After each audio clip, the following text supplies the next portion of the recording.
పూర్తిగా ఒక ప్లాన్ ప్రకారం ఎట్లా ఇంప్లిమెంట్ చేసిండు అనేది కూడా ఇక్కడ అర్థం చేసుకోవచ్చు. అంటే నేను ఏ ఆధారం కూడా అసలు మీకు మిగిల్చకుండా నేనే మీకు సవాల్ చేస్తున్నా, చలో నేనే చంపినా అంటున్నారు కదా, సరే నేనే చంపినా, ఆధారాలు చూపెట్టండి. ఎస్, కోర్టులకు కానీ పోలీసులకు కానీ కావాల్సింది ఆధారాలే. ఆ ఆధారాలే లేకపోతే మీరు ఎట్లా నిర్ధారణ చేస్తారు? ఒక క్రైమ్ కథా చిత్రాన్ని పోలీస్ స్టేషన్లోనే గురుమూర్తి చూపిస్తున్నట్టు స్పష్టంగా అర్థమవుతుంది. ఒక్కసారి చూడండి, నేనే చంపాను, మీ వద్ద సాక్ష్యాలు ఉన్నాయా అంటూ గురుమూర్తి పోలీసులనే క్వశ్చన్ చేస్తున్నాడట. నా భార్యను నేనే చంపాను, మరి మీ వద్ద సాక్ష్యాలు ఉన్నాయా? నాపై కేసు పెట్టి రిమాండ్ చేయండి, అంతా కోర్టులోనే చూసుకుంటా. విశ్వసనీయ సమాచారం ప్రకారం జిల్లెలగూడ కేసులో నిందితుడైన మాజీ జవాన్ గురుమూర్తి పోలీసులకు విసిరిన సవాలిది. ఇప్పుడు ఆ సాక్ష్యాలను వెతుకులాడే పనిలోనే పోలీసులు తల మునుకలు అవుతున్నారు. ఈ కేసు నిజంగానే అట్లాంటిదే, తలలు పట్టుకుంటున్నారు. అసలు ఏం చేయాలా? అసలు గిట్లాంటిది ఎన్నడన్నా మనం చూసినామా? వాళ్ళ కెరీర్లోనే, ఐ థింక్ పోలీస్ కెరీర్లోనే బిగ్గెస్ట్ సవాల్ చేస్తున్నటువంటి కేసు ఇది అనుకోవచ్చు. అందులో భాగంగానే అంత కాన్ఫిడెంట్గా గురుమూర్తి అడుగుతున్నాడు పోలీసులనే, చలో సాక్ష్యాలు చూపెట్టు అని. భార్య వెంకట మాధవిని అతడు చంపింది 100కి 100 పాళ్ళు వాస్తవం. మరి ఆ అవశేషాలు ఎక్కడ? కనీసం హత్య చేసినట్టుగా ఆనవాళ్ళయినా కనిపించాలి కదా అని పోలీసులు తలలు పట్టుకుంటున్నారు. అసలు గురుమూర్తి చెప్తుంది వాస్తవమేనా? మృతదేహాన్ని ముక్కలుగా నరికి ఉడికించి వాటిని ఎండబట్టి దంచి ఆ పొడిని చెరువులో కలిపేసి ఉంటాడా? లేదు, తమను తప్పుదోవ పట్టించేందుకు అల్లిన కట్టుకథ కాదు కదా అని విచారణలో గురుమూర్తి పొంతులు లేని సమాధానాలు చెప్తూ ఉండడంతో పోలీసులు ఈ కోణంలోనే ప్రశ్నలు వేసుకుంటున్నారు. పాపం పోలీసులే వాళ్ళు క్వశ్చన్ చేసుకుంటున్నారు. ఈ కుక్కర్లో ఉడకబెట్టుడేంది, ముక్కలు కట్ చేసుడేంది, వాటిని దంచుడేంది, ఏదో చెరువులో కలుపుడేంది, అసలు అది పాజిబులేనా అని పాపం ప్రాథమికంగా పోలీసులే తలలు పట్టుకుంటున్నారట. ఈ కేసును అసలు ఎట్లా ఛేదించాలి ఏంది అనేది. కానీ ఒక కేసు ముందుకొచ్చినప్పుడు, ఇంత సెన్సేషన్ క్రియేట్ చేస్తున్నప్పుడు ఏం చేస్తారు పోలీసులు? వాళ్ళకున్నటువంటి అన్ని సోర్సెస్ ద్వారా ఒక్క ఆధారమైన లభించకపోదా అని పూర్తిగా వెయిట్ చేస్తున్న పరిస్థితి. గురుమూర్తి అంటారా? గురుమూర్తి అవును నేను చంపినా, కనుక్కోండి నేను ఎట్లా చంపినా అంటున్నాడు. ఇది అతిపెద్ద సవాల్. దానికి సంబంధించి ఇప్పుడు గురుమూర్తే చంపాడు అని నిర్ధారణ చేసుకోవడానికి నానా తంటాలు పడుతున్నారు పోలీసులు అని చెప్పొచ్చు. సో గురుమూర్తి ఉంటున్న ఇంటి నుంచి అవశేషాలను పడేసినట్టుగా చెప్తున్నటువంటి జిల్లెలగూడ చెరువు వరకు ఉన్న అన్ని సీసీ కెమెరాలు, డివిఆర్లను ప్రస్తుతం అయితే స్వాధీనం చేసుకుంటున్నారు.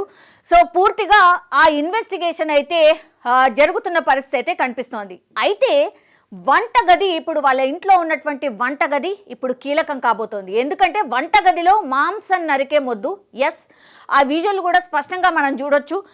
ఇట్లా రౌండ్గా మాంసం నరికే మొద్దు ఉంటుంది కదా, అది ఉంది. దాని పక్కన కూడా ఇంకా కొద్దిగా ఓ ప్లేట్ ఏదో సంథింగ్ కనిపిస్తోంది. అసలు అది ఏంటి అనేది కూడా పోలీసులు పూర్తిగా ఇప్పుడు ఇన్వెస్టిగేషన్ కింద తీసుకోవడం అయితే జరుగుతోంది. సో ఏం జరుగుతోంది అనేది కూడా పోలీసులు పూర్తిగా ఒక ఇన్వెస్టిగేషన్ అయితే చేస్తున్న పరిస్థితి అయితే కనిపిస్తోంది. సో దీనికి కొనసాగింపుగా భార్యను గురుమూర్తి ఇంట్లోనే హత్య చేసి ఉంటాడనే అనుమానాలకు బలం చేకూరేలా అతడు ఉంటున్న ఇంట్లోని వంటగదిలో మాంసం నరికే చెక్క మొద్దు కనిపించింది. గురుమూర్తి అద్దెకుంటున్న ఇంటి యజమాని తన కుటుంబంతో కలిసి 2 నెలల క్రితం బెంగళూరుకి వెళ్ళినట్టు తెలిసింది. పోలీసులు ఆయన్ను పిలిపించి కొంత సమాచారం సేకరించినట్టుగా కూడా ఇప్పుడు మనకున్నటువంటి సమాచారం. ఆయన మళ్ళీ ఇంటికి తాళం వేసుకొని బెంగళూరు వెళ్ళిపోయారు. ఆ భవనం 2వ అంతస్తులోని ఓ పోర్షన్లో గురుమూర్తి కుటుంబం ఉంటోంది. ఆ ఇంటిని కూడా పోలీసులు తాళం వేశారు. అయితే వంటగది కిటికీలో నుంచి లోపలికి చూస్తే కిచెన్ ప్లాట్ఫామ్ మీద మాంసం నరికే చెక్క మొద్దు, పక్కన ఓ మద్యం బాటిల్, పల్లెంలో చుడువా కనిపించాయి. ఓ సెల్ఫ్లో రెగ్యులర్గా వాడే చిన్న కుక్కర్ కనిపించింది. అయితే 50 కిలోలు ఉండే మనిషి మాంసాన్ని ఆ కుక్కర్లో ఉడికించడం సాధ్యమయ్యే పనేనా అని అనుమానాలు అయితే కలుగుతున్నాయి. పైగా ఇంట్లో ఎలాంటి రక్తం మరకలు లేకపోవడం, వాసన కూడా రాకపోవడం పోలీసులను ఆలోచనలో పడేసింది.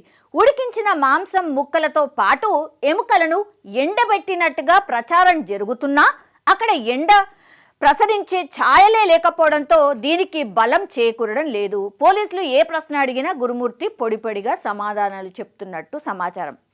ఐ డోంట్ నో అసలు ఇందులో ఈ కేసులో అసలు ఏం జరుగుతుందో ఏందో కానీ అందరికీ ఇదే డౌట్. అసలు ఎట్లా ఒక మనిషిని కుక్కర్లో ఉడకబెట్టి ఇదంతా అసలు సాధ్యమేనా? ఆ బేసిక్ క్వశ్చన్ దగ్గరనే అందరూ స్టక్ అయిపోతున్నారు. అసలు ఇది సాధ్యమేనా? మనిషికి ఇంత క్రూరంగా ఆలోచిస్తాడా? పోనీ అసలు ఇంట్లో ఎన్నిసార్లు అడిగినా, ఏ యాసిడ్ వేసినా, ఇంకేం వేసినా కనీసం అంటే కనీసం ఆ స్మెల్ అయినా రావాలి కదా. ఆ స్మెల్ కూడా వస్తలేదట. ఏమో పిల్లల గురించి అంటే పిల్లల్ని అయితే అడిగినప్పుడు కొంత వాళ్ళు హాలిడేస్ నుంచి వచ్చిన తర్వాత పిల్లల్ని అడిగితే మాత్రం కొంత ఇంటి లోపల స్మెల్ వచ్చింది అంటున్నారు. అదెంతవరకు కరెక్టో ఆ దేవుడికే ఎరక. అసలు ఏందో అన్ని అనుమానాలే, అన్ని క్వశ్చన్ మార్క్సే. అసలు ఏం జరుగుతుందో ఏందో. ఇప్పుడు ప్రస్తుతం ఉన్నటువంటి డెవలప్మెంట్ ఏంటంటే యాక్చువల్లీ గురుమూర్తి మీద అనుమానం ఉంది, ఇది వాస్తవం. యాక్చువల్లీ మాధవికి సంబంధించిన పేరెంట్స్ ఎవరైతే ఉన్నారో మా బిడ్డను ఇంత కిరాతకంగా నరికిండా మా అల్లుడు గురుమూర్తి అనేది పాపం అసలు వాళ్ళకే అర్థం కావట్లేదు. ఈ వార్తలు అన్నీ కూడా అందరు చూస్తున్నారు. అంటే గురుమూర్తి మాధవికి సంబంధించిన పిల్లలు కూడా ఈ రకరకాల వార్తలు చూస్తే మా నాన్న మా అమ్మని ఇంత ఘోరంగా ఇంత దారుణంగా ఇట్లా వేసి చంపిండా, అసలు సాధ్యమేనా? ఆ పిల్లల్ని ఒకసారి ఊహించుకోండి. ఆ పిల్లల మనసు మీద ఎట్లాంటి ప్రభావం చూపుతుందో మీరు ఒక్కసారి ఊహించుకోండి. ఎంత దారుణం అది. వాళ్ళ ఫ్యూచర్ అంతా కూడా పిల్లలు, బతికే పిల్లలు అందరూ అంటే చుట్టుపక్కల వాళ్ళు కావచ్చు, అందరూ కూడా అందరికీ తెలిసినటువంటి పిల్లలు. గురుమూర్తి ఒకవేళ నిజంగానే వాళ్ళ భార్యని ఇంత దారుణంగా నరుకుంటే మాత్రం పిల్లలైతే ఆగమైపోయినరు అనుకోవచ్చు. పూర్తిగా ఆ ఫ్యామిలీ మొత్తం ఆగమైపోయిందని అనుకోవచ్చు యాక్చువల్లీ. అండ్ ఇప్పుడున్నటువంటి మనకు అందుతున్న అప్డేట్ ఏంటంటే అల్లుడే తన కూతురును అతి కిరాతకంగా చంపాడని అత్త మీర్పేట్ పోలీసులకు ఇచ్చిన రెండో ఫిర్యాదులో పేర్కొన్నట్టు సమాచారం అంతోంది. ఎస్, గురుమూర్తికి సంబంధించిన అత్తామామలు అంటే మాధవి, తన బిడ్డను కోల్పోయినటువంటి మాధవి పేరెంట్స్ ఎవరైతే ఉన్నారో ఇప్పుడు మరో కేసు ఫైల్ చేశారు గురుమూర్తి మీద. ఫస్ట్ ఏమో అల్లుడితో కలిసి మా బిడ్డ కనిపించట్లేదు అని ఫిర్యాదు చేసిన మాధవి పేరెంట్సే ఇప్పుడు మాధవిని చంపింది మా అల్లుడే అంటూ ఇంకో కేసుని ఫైల్ చేశారు అనేటువంటిది ఇప్పుడు మనకున్నటువంటి సమాచారం. ఇప్పటి వరకు తన కూతురు కనిపించడం లేదని మాత్రమే ఫిర్యాదు చేసిన తల్లి తాజాగా తన కూతురును అల్లుడే చంపాడని మీర్పేట్ పోలీసులకు మరో ఫిర్యాదు చేసింది. దీంతో భర్త గురుమూర్తిని మీర్పేట్ పోలీసులు నేడో రేపో రిమాండ్కు తరలించే అవకాశం ఉంది. ఇప్పటివరకు జస్ట్ అరెస్ట్ మాత్రమే చేసుకున్నారు, క్వశ్చన్ చేస్తున్నారు అంతే. ఇప్పుడు రిమాండ్ చేసుకోబోతున్నారు. ఎందుకంటే రోజు రోజుకి ఇది సెన్సేషన్ వార్తలాగా మారిపోతున్న పరిస్థితి. ఏమాత్రం ముందుకు కదట్లేదు, ఎట్లాంటి అప్డేట్ ఉండట్లేదు. కానీ ప్రచారం మాత్రం చాలా పెద్ద ఎత్తున జరిగిపోయింది. మీర్పేటలో ఏం జరిగింది, గురుమూర్తి ఇట్లా చంపిండు అట్లా చంపిండు, ఈ ప్రచారం చాలా ఎక్కువ జరిగిపోయింది. కానీ కేసు మాత్రం ముందుకు వెళ్ళట్లేదు. ఈయన చెప్తున్నటువంటి ఆధారం ఒక్కటంటే ఒక్కటి కూడా లభించట్లేదు. ఇప్పుడు పోలీసులు కానీ సాధారణ జనాలు కానీ ఎదురు చూస్తున్నది అదే. అసలు ఈ కేసులో ఏం జరిగి ఉంటుంది అని అందరూ తెలుసుకునే ఆతృతలో ఉన్నారు అని కూడా అనుకోవచ్చు. సో తాజాగా తన కూతురును అల్లుడి చంపాడని మీర్పేట్ పోలీసులకు ఫిర్యాదు చేసింది. భర్త గురుమూర్తిని మీర్పేట్ పోలీసులు రిమాండ్ చేసే అవకాశం ఉంది. ఇప్పటి వరకు ఈ కేసులో భార్య వెంకట మాధవి పైన అనుమానం కారణంగానే తరచూ భార్యాభర్తల మధ్య గొడవలు జరుగుతున్న నేపథ్యంలోనే అతి కిరాతకంగా హత్య చేసినట్టు ఉదంతం బయటకు వచ్చింది. ఇప్పుడు రకరకాల వార్తలు వస్తాయి. యాక్చువల్లీ గురుమూర్తి ఇంకొక లేడీతోని చాలా సన్నిహితంగా ఉంటున్నాడని ఒక వార్త వచ్చింది. ఇప్పుడేమో భార్యనే అంటే మాధవిని ఎవరైతే హత్య చేసిండో ఇప్పుడు ఆ భార్యని ఇంకొకరితో సన్నిహితంగా ఉంటుంది కాబట్టి ఆ కోపంతోనే గురుమూర్తి హత్య చేశాడని. ఎంత కన్ఫ్యూజన్! అసలు ఏదో రోజుకొక వార్త, మినిట్కొక డిఫరెంట్ వార్త, డిఫరెంట్ అప్డేట్ వస్తూనే ఉంది. ఈ కేసులో ఏం జరిగిందో ఏంటో తెలియదు. బట్ నిజంగానే పోలీసులకు కూడా సవాల్ చేస్తోంది. ఒక సెన్సేషన్ కేసులాగా మారిపోయిన పరిస్థితి కనిపిస్తోంది. ఇంకో చోట కూడా ఈ అప్డేట్, దీనికి సంబంధించిన అప్డేట్ మనం తెలుసుకునే ప్రయత్నం చేసినప్పుడు యాక్చువల్లీ మలయాళం ఓటీటీలో ఈ గురుమూర్తి ఒక ఓటీటీలో ఒక సినిమా చూశాడట. ఐ డోంట్ నో ఆ సినిమా పేరేంటో నాకు రావట్లేదు. బట్ ఓటీటీలో ఇట్లాంటి సేమ్ ఇదే సీన్ రిపీట్ చేసేలాగా ఒక ఓటీటీలో ఒక వెబ్ సిరీస్ ఉందట. అందులో ఈ ఎపిసోడ్ ఏదైతే కనిపిస్తుందో ఎగ్జాక్ట్లీ అది సినిమాలో అలాగే ఉందంటట. దాన్నే ఎగ్జాక్ట్గా గురుమూర్తి దింపాడు. అందుకే చాలా కాన్ఫిడెంట్గా పోలీసులకు ఒక సవాల్ చేస్తున్నాడు. చలో నేనే హత్య చేసిన ఆధారాలు ఏవి అని అందుకే అడుగుతున్నాడు అనేది కూడా ఇంకో ప్రచారం అయితే జరుగుతోంది.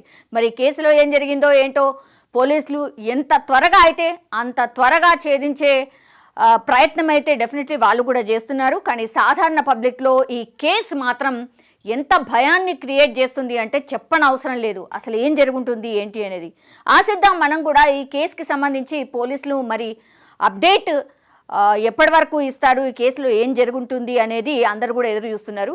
ఎప్పుడెప్పుడు ఈ కేసులో ఏం జరిగిందో అతి త్వరగా కనుక్కొని చెప్తే బాగుంటుంది అని మనం కూడా ఆశిద్దాం.